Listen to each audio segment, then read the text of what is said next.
You walked in. No words. No smile. No movement. But the temperature changed.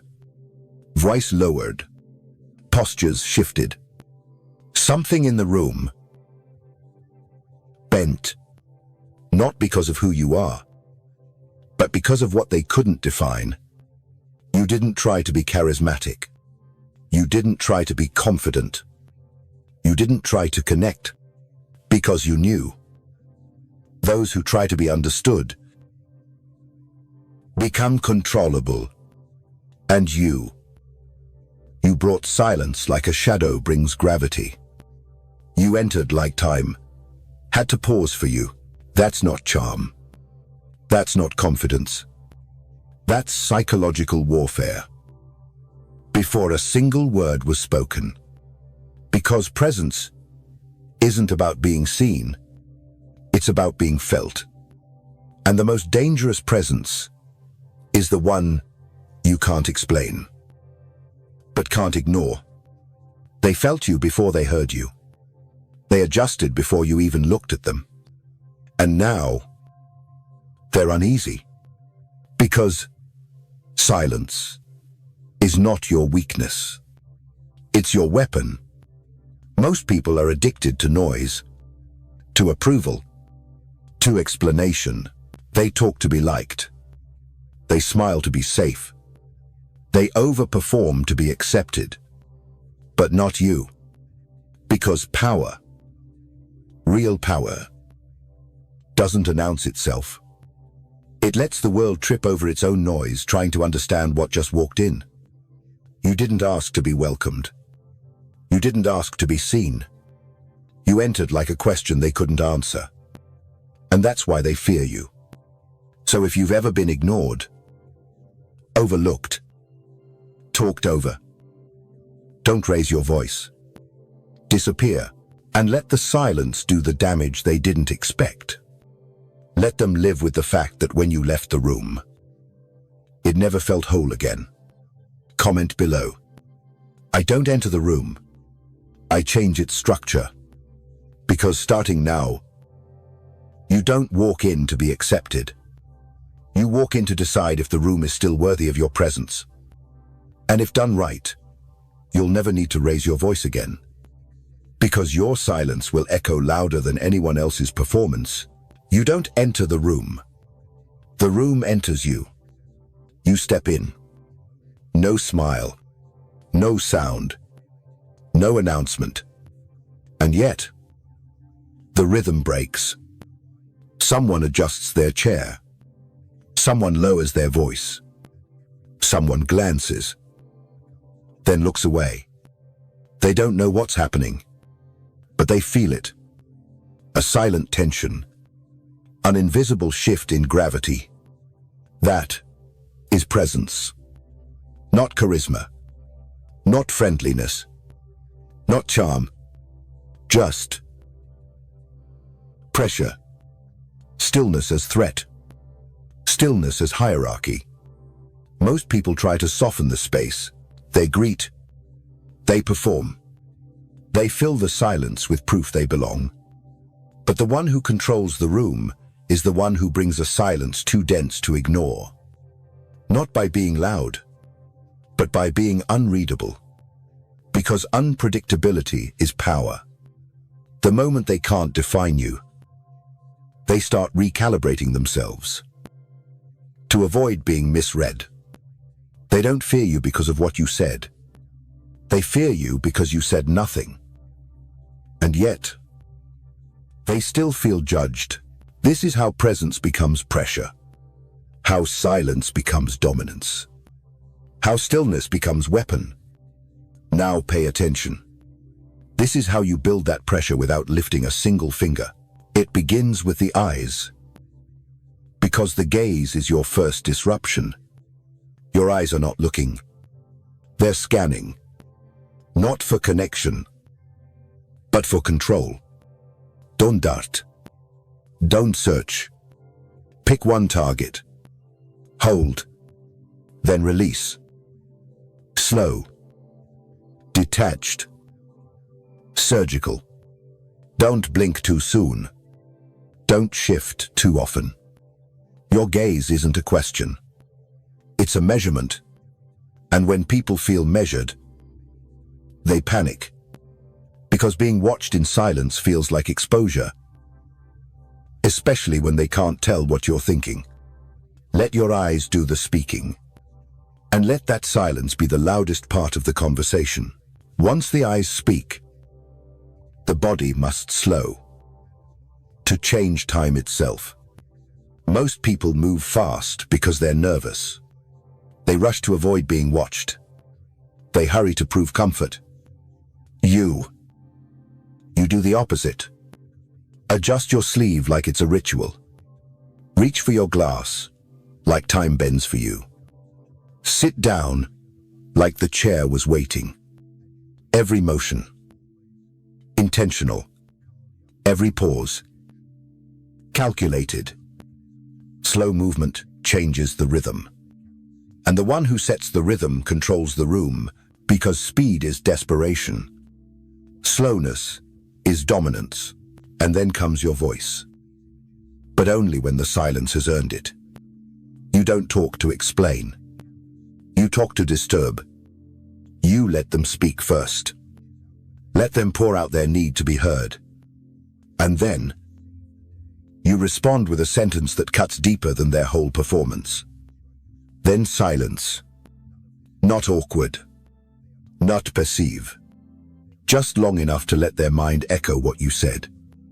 And when they speak again, they're no longer in control, because now they're talking to fill the void you created on purpose. But even more powerful than what you say is what you refuse to react to. They'll test you. They'll joke. They'll interrupt. They'll prod for weakness. You give them nothing. No flinch. No smirk. No defense. Only stillness and a stare that makes them wonder if they embarrass themselves. You don't argue. You don't attack. You observe until they expose themselves, because the one who reacts becomes predictable, and predictable people are disposable. Finally, you don't just stand in the room. You become the center of its architecture. Most people enter rooms like they're hoping to be allowed to stay. You enter like you're deciding whether this space is still worth your presence. That shift, internal, but it radiates. Your posture changes. Your gaze sharpens. Your pace slows. Your stillness becomes a gravitational field. Let them lean toward you. Let them adjust their tone. Let them seek your attention like it's a reward. Because when you stop chasing recognition, it starts chasing you. You weren't louder. You weren't friendlier. You weren't more talented. You were still like a storm waiting. Still like a king watching. And that stillness shifted the entire hierarchy without a word. Because the most dangerous person in the room isn't the one everyone hears. It's the one no one can ignore.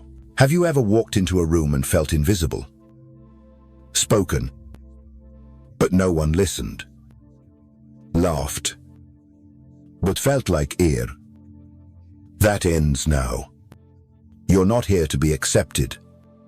You're here to decide if anyone deserves to be near your silence. Comment below. I don't move for the room. The room moves for me. Because the moment you stop explaining, stop adjusting, stop chasing, the world starts folding itself around your stillness. That is Machiavellian presence. You've interred. You've said nothing. You've moved slower than comfort allows.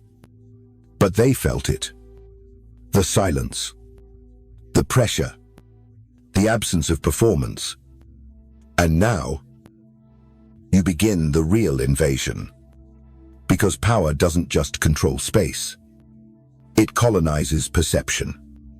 It doesn't stop at presence. It becomes infection. You want to control a person. Don't speak. Don't explain. Just become the version of themselves they fear losing. They don't need to love you. They don't even need to trust you. They just need to associate you with the part of themselves they can't find without you. That's how you begin. Not with force, but with suggestion. The first move is not clarity. It's confusion. Let them try to read you. And fail. Smile briefly. Then vanish. Speak one sharp sentence.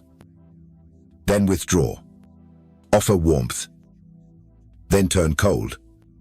Create contradiction. Create distortion. Create space for their mind to spin. Because the moment someone cannot define you, they begin obsessing over you. Not because you're good, but because you've hijacked certainty. And human beings will do anything to resolve uncertainty. Give them fragments. Never the whole. Let them see the mirror. But crack it right before they understand the reflection. Say, almost enough. Then stop. Disappear mid-conversation. Let them chase closure. Because the unfinished always gets remembered. And the remembered becomes myth. Let silence do the work. When they offend you, say nothing. When they praise you, nod. But don't reward. When they ask questions, look bored. When they joke, don't flinch. Let them hear their own voice echoing off your stillness. Let them overthink, overanalyze, replay moments you already forgot. Because they're not in control anymore. They're orbiting something they can't explain, but can't ignore. You've become psychological gravity. They feel your absence as more threatening than your presence. And now you push further. Don't make them feel understood. Make them feel revealed. When someone shows you their wounds, don't comfort them. Just observe. Say one thing that stabs with surgical insight. One sentence that feels like exposure. Then go quiet. Let them carry that sentence like a scar under their shirt. They'll never forget it. Even if they try. Especially if they try. Next, break their rhythm. Make your behavior impossible to map. Be warm. Then vanish. Be direct. Then silent. One day, you reply instantly. The next, you ignore them for hours. They'll start adjusting their tone, just to fit your unpredictable frame. And the moment they begin adjusting, they've lost the frame. They're no longer themselves around you. They're the version of themselves that begs for your calibration. That is identity hijacking. Now deepen the loop. Begin to reward unpredictably. Don't give affection on cue. Don't respond to performance. Reward only when they least expect it. This imbalance creates craving, because the brain can't settle. And when the brain can't settle, the body becomes addicted. That's how cults begin. Not with promises, but with mystery. Not with power, but with absence. Most people believe they want truth. They don't. They want sensation. They want emotional landmarks that make them feel alive. You become that, not by being perfect, but by being irreplaceable. You become the story they tell over and over again. Never the same way. Twice. Because your silence forced them to write the script themselves. And once they do, they protect it. They defend it. They start shaping their identity around the role you gave them. Here's the brutal twist. When they disappoint you, don't punish with anger. Punish with absence. Pull away. Fully. Without notice. Let the void punish them more than any insult ever could. Let them beg. Let them collapse under the pressure of not knowing what they did wrong. And if they come back, make them earn it. Because the deeper the infection, the more terrified they become of losing it again. They'll discipline themselves just to remain in your proximity. They'll police their tone. They'll second-guess their jokes. They'll start narrating every interaction through the lens of your approval. Not because they love you, but because they need you to keep believing they're still worthy. That's not romance. That's domination through identity fragmentation. You've replaced their internal compass with your perception.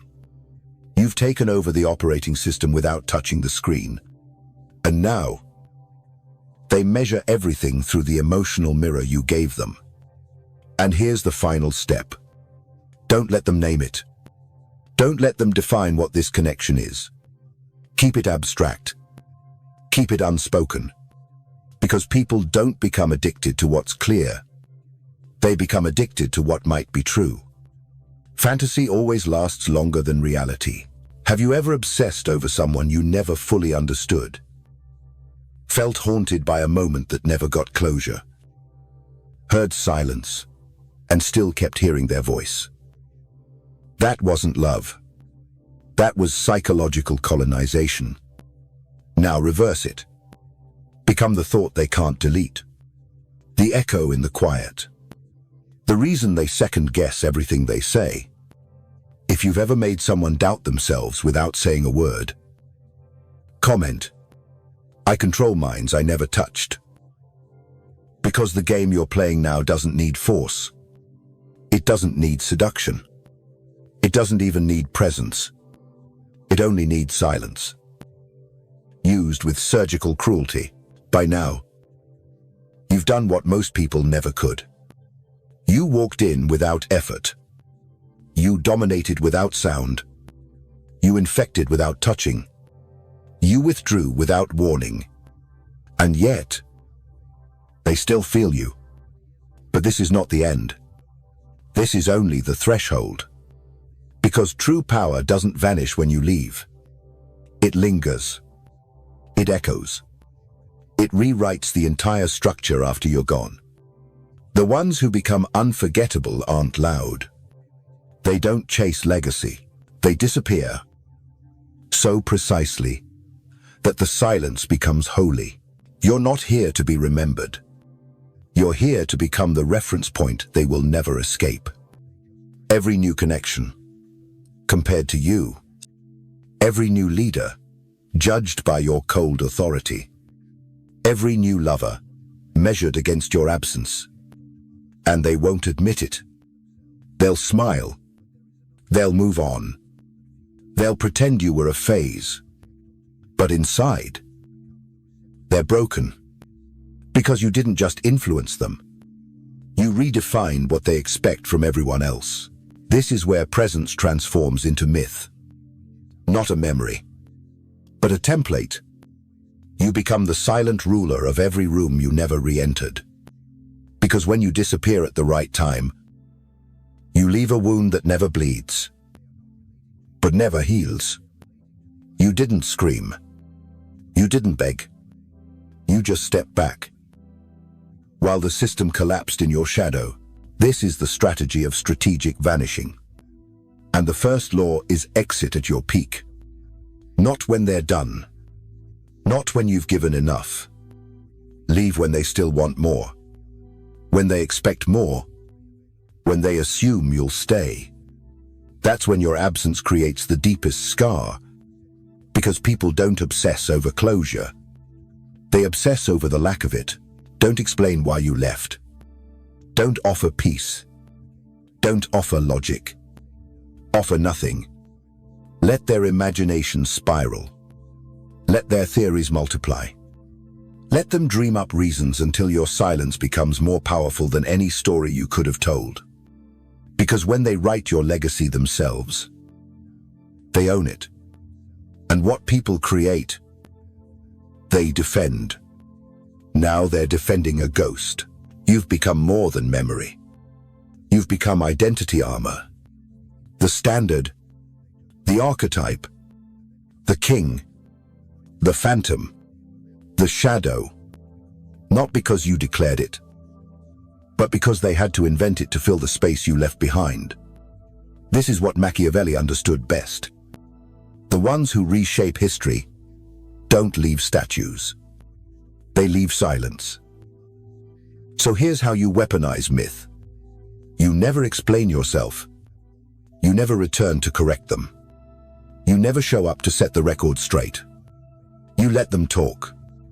Let them guess. Let them worship or resent, but never understand. And the more they debate your meaning, the deeper they bury you into their internal language. You become the phantom behind every instinct they can't explain. They'll start adjusting themselves in every future interaction, just to avoid feeling that void again. They'll match your tone in new rooms. They'll copy your silence in new power plays. They'll orbit your memory because nothing else gives them the same psychological gravity. And worst of all, they'll chase replacements. But nothing fits. No one else stares like you did. No one else withdraws with such precision. No one else leaves a scar without raising a hand. That emptiness, that ache, that's you. Still winning. Still inside, still pulling strings with absence. You've become more than an influence. You've become the control variable. Every new relationship now has a shadow. Every new connection now has a weight.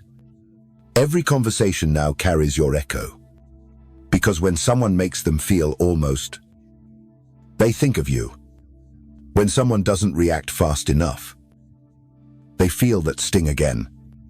You rewrote their nervous system without ever touching them. And now they flinch. Not from pain, but from the memory of your silence. So what now? Do you return? Do you reappear and take credit? No. You vanish deeper. You become rare. Then rarer. Then legendary. You leave fragments behind, but never full answers.